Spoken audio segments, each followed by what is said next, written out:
সবার আগে চলুন অতিরিক্ত করা বলতে ঠিক কি বোঝায় তা বোঝার চেষ্টা করি। নিশ্চয়ই যারা সীমা অতিরিক্ত করে আল্লাহ তাদের ভালোবাসেন না। কিন্তু আমরা সবাই জানি আল্লাহ আজ্জা ওয়া জাল্লা কোরআনে কাফির বা অকৃতজ্ঞদের নিন্দা করেছেন। আল্লাহ আজ্জা ওয়া জাল্লা তাদেরও সমালোচনা করেছেন যারা মুনাফিক এবং শিরকে লিপ্ত। কিন্তু কোরআনে ব্যাপকভাবে আলোচিত আরেকটি দল সম্পর্কে আমরা তেমন কোনো কথা বলি না, তারা হলো মুসরিফিন। প্রসঙ্গত আপনাদের অবগতির জন্য বলছি, সহজ কথায় মুসরিফিন হলো যারা সীমার অতিরিক্ত, প্রয়োজন অতিরিক্ত বা মাত্রাতিরিক্ত কিছু করে। ফিরআউনের জন্য এই পরিভাষাটি ব্যবহার করা হয়েছিল। কোরআনে বলা হয়েছে ওয়া আন্নাল মুসরিফিন হুম আসহাবুন নার, এবং সীমা লঙ্ঘনকারীরাই জাহান্নামী। তাই এটা আসলেই কঠিন একটা শব্দ। যারা অতিরিক্ত করে, মাত্রাতিরিক্ত করে, আর বেশি বা অতিরিক্ত করার বিভিন্ন পর্যায়ে রয়েছে।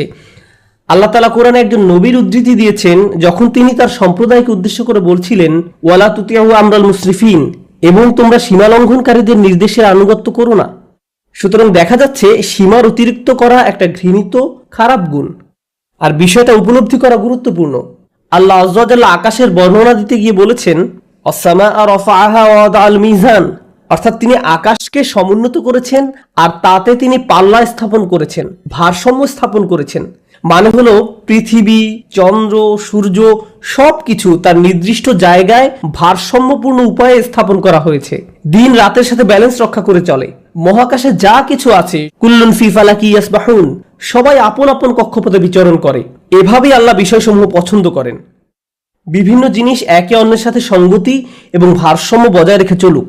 সূরা আর রহমানে আল্লাহ এই ব্যাপারটি বর্ণনা করার পর আরো যোগ করেন আল্লাহ তাতাগাউ ফিল মিজান, যাতে তোমরা ভারসাম্য লঙ্ঘন না করো, যাতে তোমরা ভারসাম্য রক্ষা করে চলো এবং কোনো কিছু সীমার অতিরিক্ত বা মাত্রাতিরিক্ত না করো।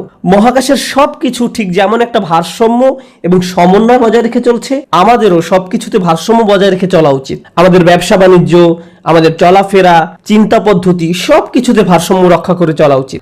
একটা উদাহরণ দিচ্ছি, রমজানের সময় ইফতার শুরু করার পূর্বে অনেকেই নিজের প্লেটে যত পারেন খাবার নিতে থাকেন। তখন মনে মনে ভাবেন এগুলো শেষ করা কোনো ব্যাপারই না, কিন্তু প্লেটের 25% খাবার শেষ করতেই আপনার পেট ভরে যায়।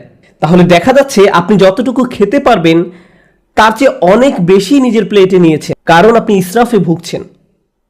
যা দরকার তার চাইতেও অনেক বেশি নিচ্ছেন, কারণ আপনার ক্ষুধার অনুভূতির ক্ষতিপূরণ করছেন। খাবারের ইসরাফ যেহেতু অনেক কমন, তাই আরেকটা উদাহরণ দিচ্ছি। যেমন ধরুন, মানুষ বিয়ে বা অন্য কোনো খাওয়ার দাওয়াতে যায়, আর সেখানে হয়তো সারিবদ্ধভাবে সবাইকে খাবার সংগ্রহ করতে হয়, সবাইকে নিজ নিজ প্লেটে খাবার নিতে হয়। তো আপনার হয়তো মুরগির গোশত অনেক পছন্দের, তাই মুরগির গোশতের সামনে গিয়ে যত পারেন নিজের প্লেটে পুরতে থাকেন, কারণ পেছনে লম্বা লাইনের দিকে তাকিয়ে আশঙ্কা করেন যে পরের বার আসলে হয়তো আর পাবেন না। তাই এত বেশি পরিমাণে নিজের প্লেটে নেন, মনে হয় যেন এটা দিয়ে একটা রেস্টুরেন্ট খুলতে পারবেন। আপনি এমনটা করেন কারণ আপনি তখন ইসরাফে ভুগছেন। আপনি সবটা খেতে পারবেন না, তবুও অনেক বেশি আপনার প্লেটে নিয়েছেন। ইসরাফ শুধু প্লেটে অতিরিক্ত খাবার নেয়ার নামই নয়, বরং বেশি খাওয়াটাও ইসরাফ। আপনার পেট ইতিমধ্যেই ভরে গেছে, আপনি তবুও খাচ্ছেন। আপনি সারাক্ষণ কিছু না কিছু চাবাচ্ছেন, শুধু ভোগের উপরে আছেন। খাবারের ক্ষেত্রে আপনার যেটা খাওয়া উচিত নয় সেটা অনেক বেশি পরিমাণে ভক্ষণ করাটাও ইসরাফ। হ্যাঁ, শরীর ঠিকভাবে কাজ করার জন্য চিনি দরকার, শর্করা দরকার, কিন্তু সবকিছু একটা সহনীয় মাত্রায় থাকতে হবে। এখন আপনি যদি সারাক্ষণ চকলেট বা মিষ্টি জাতীয় খাবার খেতে থাকেন, ঠিক প্রকৃতিতে যেমন ভারসাম্য রয়েছে, ঠিক তেমনি আপনি যদি খাবারের ভারসাম্য বিনষ্ট করেন, একটার চেয়ে অন্যটা বেশি পরিমাণে খান, আপনার শরীরে এর বিরূপ প্রতিক্রিয়া দেখা দিবে। এই প্রতিক্রিয়া হয়তো এখন দেখা যাচ্ছে না, কিন্তু 1 দশক পরে হার্টের সমস্যা, ডায়াবেটিসের জন্য ডাক্তারের শরণাপন্ন হতে হচ্ছে, কারণ আপনি ইসরাফে ভুগছিলেন। তাহলে দেখা যাচ্ছে ইসরাফ একজন মানুষের জীবনে বহু খারাপ পরিণতি নিয়ে আসে। আমি খাবারের উদাহরণ দিয়ে শুরু করেছি, কিন্তু ইসরাফ খরচ করার ক্ষেত্রেও হতে পারে। আপনি মার্কেটে গিয়েছেন একটা ব্যাগ কিনতে, কিন্তু নিয়ে এসেছেন 3টি ব্যাগ, কারণ 3টা ব্যাগের কালারই খুব সুন্দর। অথবা দোকানে গিয়েছেন শুধু ডিম কেনার জন্য, কিন্তু বাজার শেষে দেখেন $200 খরচ করে ফেলেছেন, কারণ যা সামনে পড়েছে সব ঝুড়িতে পড়েছেন। এটাও ইসরাফ। আপনার দরকার ছিল না, কিন্তু ভেবেছেন এখন দরকার নেই, পরে হয়তো লাগবে। ওইটা দরকার হতে পারে, এটা দরকার হতে পারে। এভাবে নিজেকে বুঝিয়েছেন আপনার এগুলো দরকার। এই কারণে কিছু মানুষ জিনিসপত্র অতিরিক্ত জমানোর সমস্যায় ভোগেন। তাদের এত জামা কাপড় যে ওয়ারড্রোবে জায়গা হয় না। তাদের আলমারি 1987 সাল থেকে জমানো কাপড়ে পূর্ণ হয়ে আছে। মানুষ এভাবে অপ্রয়োজনীয় জিনিসপত্র সংগ্রহ করে রাখে, যেটা আসলে সে ব্যবহার করে না, কাজে লাগায় না। এটাও এক ধরনের ইসরাফ। আপনি বাসায় গেলে নিজেই বলতে পারবেন জিনিসপত্র জমিয়ে রাখার সমস্যায় ভুগছেন কিনা। যদি দেখেন এখানে সেখানে ছোটখাটো জিনিসপত্র পড়ে আছে, বুঝতে পারছেন না কোথায় রাখবেন, জানেনও না এটা আসলে কোন কাজে লাগে, মনে মনে ভাবেন এটা আসলে কি কাজে লাগে, এরকম যদি অনেক থাকে সম্ভবত আপনি ইসরাফে ভুগছেন। তো জমিয়ে রাখা আর অতিরিক্ত চাওয়া একজন মানুষের জীবনের সত্যিকারের সমস্যা হিসেবে দেখা দিতে পারে। খাওয়া এবং জমিয়ে রাখার অভ্যাস ছাড়াও ইসরাফ হতে পারে বিনোদনের ক্ষেত্রে। সবারই মাঝে মাঝে একটু রিল্যাক্স দরকার পড়ে, সোশ্যাল মিডিয়ায় কিছু একটা দেখা, কোথাও ঘুরতে যাওয়া বা কিছুক্ষণ খেলাধুলা করার মাধ্যমে একটু বিরতি নিতে পারেন, এটা সমস্যা না। কিন্তু কিছু কিছু মানুষের জন্য তার গোটা জীবনটাই যেন একটা বিরতি। ঘুম থেকে উঠেই বিনোদন করা শুরু করে, ঘুমোতে যাওয়ার সময়ও বিনোদন করে, একটার পর একটা জিনিস ক্লিক করতে থাকে, এভাবে ঘন্টার পর ঘন্টা পার হয়ে যায়। এটাও এক ধরনের ইসরাফ। কারোর সাথে বসবাস করা ঠিক আছে, কিন্তু হোয়াটসঅ্যাপে যদি আপনার বসবাস হয়ে থাকে তাহলে সেটা তো সমস্যা। সুতরাং সবকিছুর একটা ভারসাম্য যেমন আছে, ঠিক তেমনি অতিরিক্ত করে ফেলার ঝুঁকিও আছে। আর কোনো কিছুতে অতিরিক্ত ডুবে থাকা আসলেই সমস্যাজনক। আল্লাহ আযজা ওয়া জাল্লা এক জায়গায় সবচেয়ে কম ধমকের সুরে বলছেন, ইন্নাল্লাহা লা ইউহিব্বুল মুসরিফিন, নিশ্চয়ই যারা সীমা অতিরিক্ত করে আল্লাহ তাদের ভালোবাসেন না। কিন্তু ইসরাফ বিষয়ক যে আয়াতটি আমি আপনাদের সাথে শেয়ার করতে চাই, সূরা ইউনূসের আয়াত, আমি খুতবার শুরুতে আয়াতটি তেলাওয়াত করেছিলাম। বক্তব্য চলাকালে অন্যান্য ইসরাফ সম্পর্কেও আলোকপাত করব ইনশাআল্লাহ। এখানে যে ব্যাপারটি তিনি তুলে ধরেছেন তা কোরআনের আরো কিছু জায়গাতেও আলোচনা করা হয়েছে। তিনি বলছেন, মানুষ যখন কঠিন কোনো পরিস্থিতিতে পড়ে যায়, সেটা অর্থনৈতিক কোনো সমস্যা হতে পারে, স্বাস্থ্যগত কোনো সমস্যা হতে পারে, পারিবারিক কোনো সমস্যা হতে পারে, ধর্মীয় সংকট হতে পারে, যে কোনো ধরনের সংকটই হোক না কেন, যা মানুষের উপর পতিত হয়, দাআনা লিজানবিহি আও কাঈদান আও কাঈমান, তখন সে আল্লাহকে ডাকতে থাকে, ইয়া আল্লাহ, আমাকে এই পরিস্থিতি থেকে বাঁচিয়ে দিন, একমাত্র আপনিই আমাকে এখন বাঁচাতে পারেন, আমি সব উপায়ে চেষ্টা করেছি, আমাকে সাহায্য করার কেউ নেই একমাত্র আপনি ছাড়া। যে ব্যক্তি দাঁড়িয়ে বসে শয়নে আল্লাহকে ডাকতে থাকে, ইয়া আল্লাহ, আমার এই সমস্যাটা দূর করে দিন, আমাকে সাহায্য করুন, আমাকে সাহায্য করুন, আমাকে সাহায্য করুন, তখন সে বেপরোয়া হয়ে আল্লাহকে ডাকতে থাকে।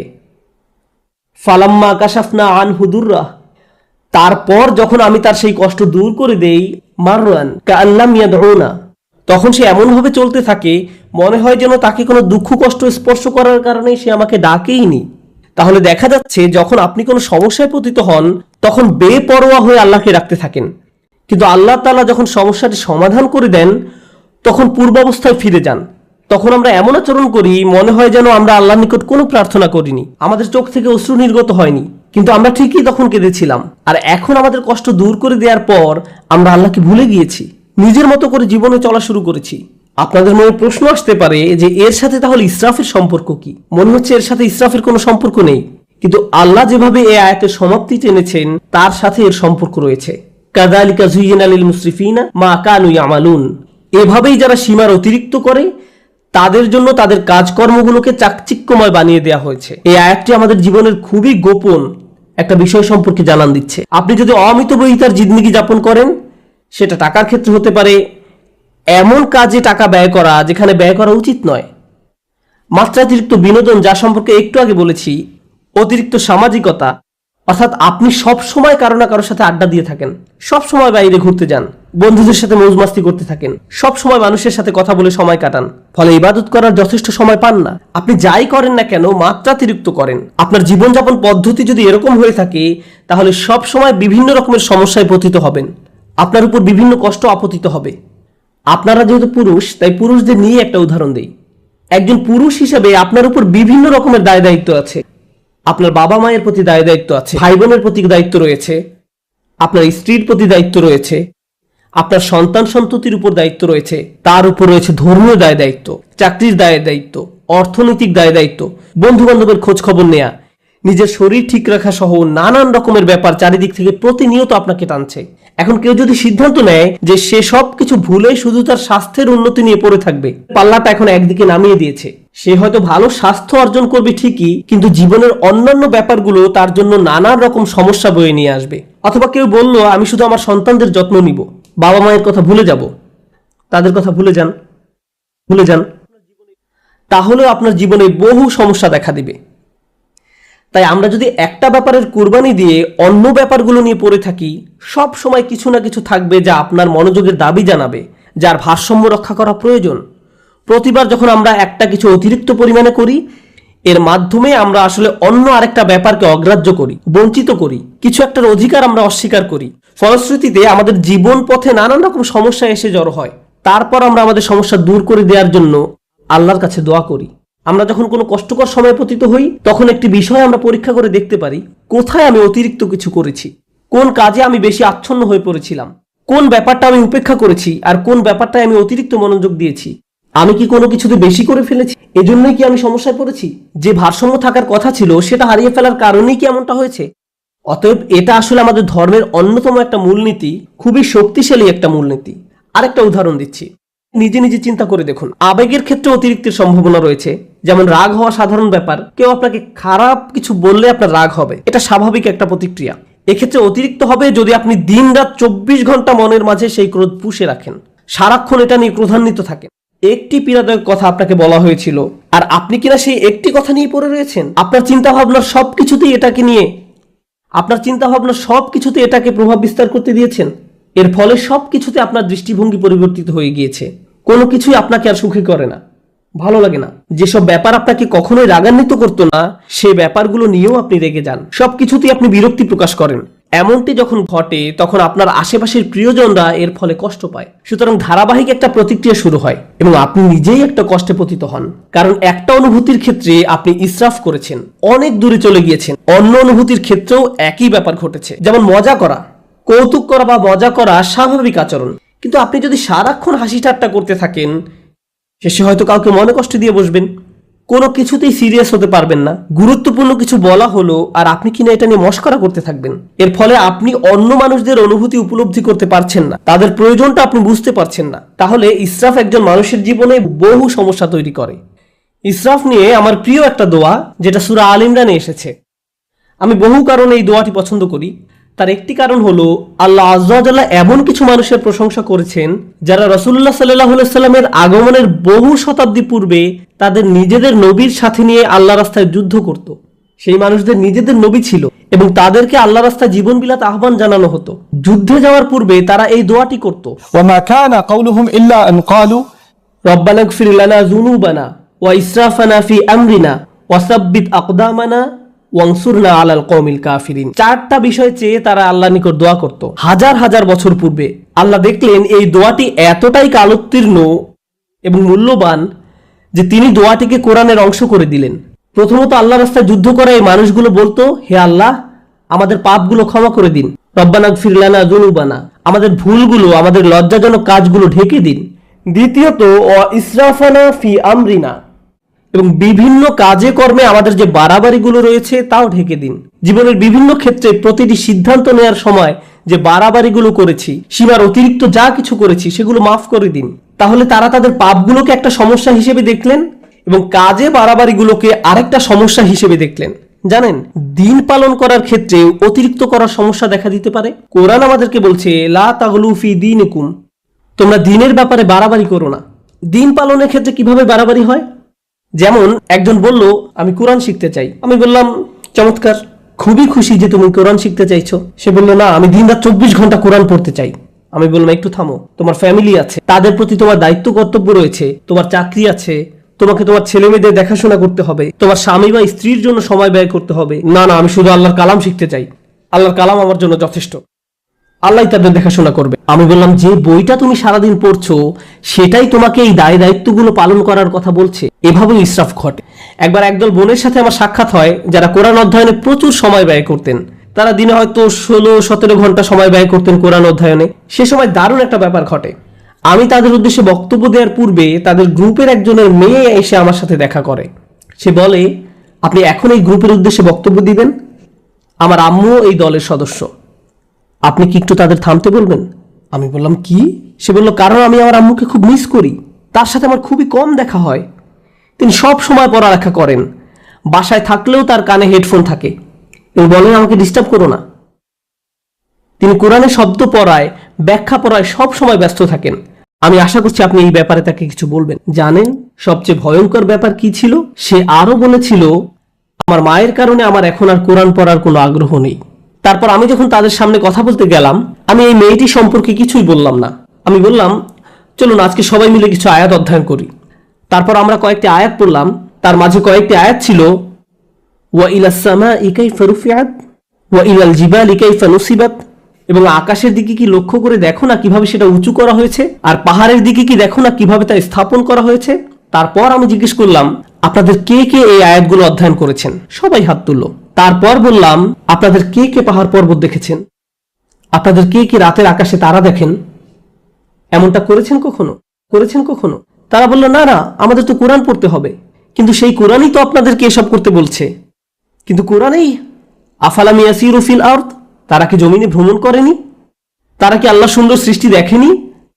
আপনারা এই সম্পর্কে পড়তে চান কিন্তু কাজটি করতে চান না, অথচ আল্লাহ বলছেন বাহিরের পৃথিবী দেখার জন্য। অন্য কথা, এমনকি ধর্মীয় কাজে অতিরিক্ত করার সম্ভাবনা থাকে। এটা পরিহাসের ব্যাপার যে মানুষ কোরআন পড়ছে আবার একই সময় কোরআনের নির্দেশনাকে উপেক্ষা করছে। এমনটাও ঘটতে পারে। ইসরাফ আমাদের আবেগের বেলায় ঘটতে পারে। আমি সক্রিয় আবেগ, রাগের ব্যাপারে আগে কথা বলেছিলাম।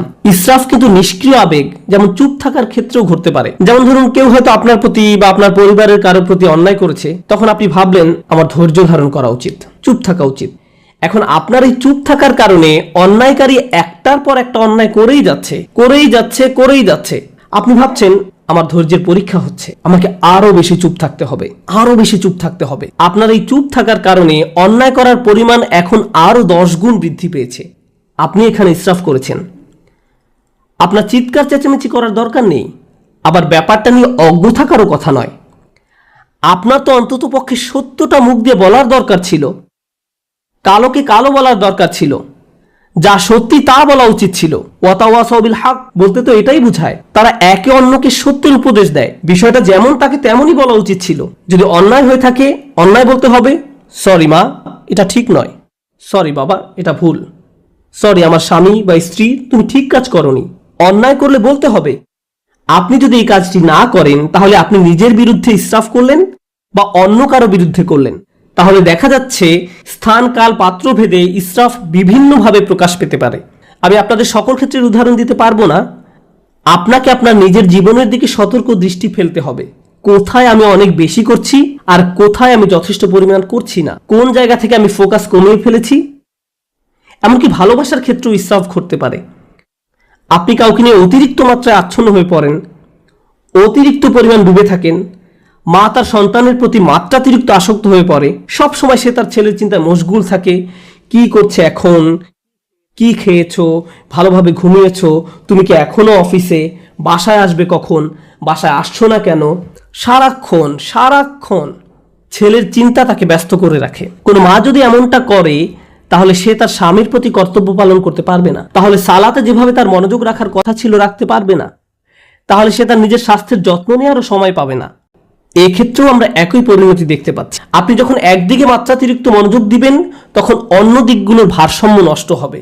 আর এই ভারসাম্য ঠিক রাখা সহজ ব্যাপার নয়। এজন্যই এই দোয়ার কথাগুলো আসলেই তাৎপর্যপূর্ণ। প্রথমে আমরা আল্লাহর কাছে আমাদের গুনাহ মাফের জন্য দোয়া করছি, তারপর আমরা দোয়া করছি আমাদের কাজকর্মে বাড়াবাড়িগুলো ঢেকে দেওয়ার জন্য। অন্য কথায়, যখনই আপনি কোনো কিছু মাত্রাতিরিক্ত করে ফেলছেন, নিশ্চয়ই এর ফলে অন্য কিছুর ভারসাম্য বিনষ্ট হয়ে গিয়েছে। ওয়াসাব্বিত আকদামানা, আমাদেরকে দৃঢ় পদ রাখুন, আমাদেরকে অবিচল রাখুন।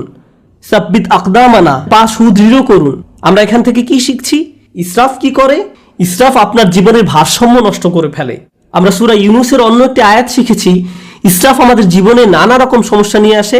আর এখানে আমরা শিখছি আমাদের পা দৃঢ় থাকবে না যদি আমাদের জীবনে ইসরাফ থাকে। প্রতিবার যখন কিছু আপনি মাত্রাতিরিক্ত করছেন, জীবনের অন্য কিছু তার গতিপথ হারিয়ে ফেলতে পারে। আপনার জীবনে এখন উদ্বেগ উৎকণ্ঠা দেখা দিয়েছে, আপনি সমন্বয় অনুভব করতে পারছেন না। আপনি আপনার অন্তর দিয়ে তা উপলব্ধি করতে পারেন এবং বাইরে থেকেও সঠিক মনে হয়। কিন্তু সবকিছু যখন ভারসাম্য হারিয়ে ফেলে, ঠিকমতো ঘুমাতে পারেন না, মানসিক শান্তি হারিয়ে যায়। আপনার চিন্তা ভাবনার দিকে নজর দিলেই বুঝতে পারবেন ইসরাফ করছেন কিনা। শুধু নিজের চিন্তার দিকে নজর দিলেই। যদি আপনার পা দৃঢ় থাকে এবং যে অবস্থায় আছেন সেখানে যদি নিজেকে নিরাপদ অনুভব করেন, এটা আসলে প্রমাণ করে যে আপনার জীবন থেকে ইসরাফ দূর হয়ে গিয়েছে। রব্বানা গফির লানা যুনুবানা ওয়া ইসরাফানা ফি আমরিনা ওয়া সাব্বিত আকদামানা। সবশেষ যেহেতু আপনি আপনার জায়গায় অবিচল আছেন, এজন্য অনসুরনা আলাল কওমিল কাফিরিন, আমাদেরকে কাফেরদের মোকাবেলায় সাহায্য করুন। আল্লাহ মানুষদের প্রার্থনার কথাগুলো বর্ণনা করেছেন যুদ্ধে যাওয়ার পূর্বে আমাদেরকে শক্তিশালী করে তুলুন। এখানে কিভাবে আপনি শক্তিশালী হয়ে উঠবেন? সবার আগে আল্লাহ আপনাকে ক্ষমা করে দিবেন, তারপর আপনাকে অতিরিক্তের ক্ষতি থেকে বাঁচিয়ে দিবেন, ফলশ্রুতিতে আপনি শক্তিশালী হয়ে উঠবেন। আর তাই এখন আপনি শত্রু মোকাবেলা করার জন্য প্রস্তুত। অনসুরনা আলাল কওমিল কাফিরিন। এভাবে গভীর দৃষ্টিকোণ থেকে চিন্তা করলে আমরা বুঝতে পারবো কিভাবে আমাদের জীবনে ব্যালেন্স রক্ষা করব, কিভাবে আমাদের জীবনে ভারসাম্য ফিরিয়ে আনবো। আল্লাহ আযজা ওয়া জাল্লা ইসরাফ সম্পর্কে জিজ্ঞাসা করবেন। আপনাদের কেউ কেউ নিজের ছেলে মেয়েদের ভালোবাসার ক্ষেত্রেও ইসরাফ করেন। আপনি একজনের চেয়ে অন্যজনের প্রতি বেশি ভালোবাসা দেখান। এমনকি আপনি যদি খারাপ ব্যবহার নাও করেন, একজন কাছে আসলে তাকে আদর করে জড়িয়ে ধরেন, চুমু খান, আর অন্যজন কাছে আসলে তাকে দূর থেকে আসসালামু আলাইকুম, তাকে কাছে টেনে নেন না। আপনি তার সাথে খারাপ আচরণ করেননি, কিন্তু তবু এটি ইসরাফ। প্রতিক্রিয়া দেখানোর ক্ষেত্রেও ইসরাফ হতে পারে। একজন বিস্কুট খেলে আপনি তাকে ধমক দিয়ে বলেন, হেই তোমাকে না বিস্কুট খেতে নিষেধ করেছিলাম, আর অন্যজন খেলে তাকে আদর করে বলেন, ও তুমি কেন বিস্কুট খেয়েছো। এখানে কিছুটা ইসরাফ হয়ে যাচ্ছে। আপনার এমন আচরণ ভবিষ্যতে দুইজনের মাঝে সমস্যা তৈরি করবে। সে আপনার প্রতি ক্রুদ্ধ হবে না, সে রাগ দেখাবে তার ভাইয়ের প্রতি। তারপর আপনি ভাবেন তারা এভাবে মারামারি করে কেন? তারা পরস্পর মারামারি করছে আপনার ইসরাফের কারণে। আপনি এটা তৈরি করেছেন, আপনি এই সমস্যা তৈরি করেছেন। সুতরাং আমি এবং আপনি যেভাবে চলাফেরা করি, যেভাবে মানুষের সাথে আচার ব্যবহার করি, অন্যদের সাথে আবেগের দিক থেকে যেভাবে আচরণ করি, আমাদের মনের অবস্থা কেমন থাকে, এই সবগুলো বিষয় পুনরায় পরীক্ষা করে দেখতে হবে, যেন আমরা ইসরাফ করা মানুষে পরিণত না হই। কারণ আল্লাহ সুবহানাহু ওয়া তাআলা ইসরাফ করা মানুষদেরকে ভালোবাসেন না। এজন্যই আল্লাহ বলছেন, লা তুতিউ আমরাল মুসরিফিন। যারা সীমার অতিরিক্ত করে তাদের সিদ্ধান্তের অনুসরণ করো না। আমরা দোয়া করি আল্লাহ যেন আমাদের সব ধরনের ইসরাফ থেকে দূরে রাখেন এবং আমাদের জীবনের কোন কোন ক্ষেত্রে আমরা ইসরাফ করছি তা যেন শনাক্ত করার তৌফিক দান করেন এবং এর ফলে যেন আমরা একটি ভারসাম্যপূর্ণ জীবন যাপন করতে পারি। আল্লাহ আমাদের সবাইকে যেন দৃঢ়পদ মানুষে পরিণত করেন এবং আমাদের পাপগুলো ক্ষমা করে দেন।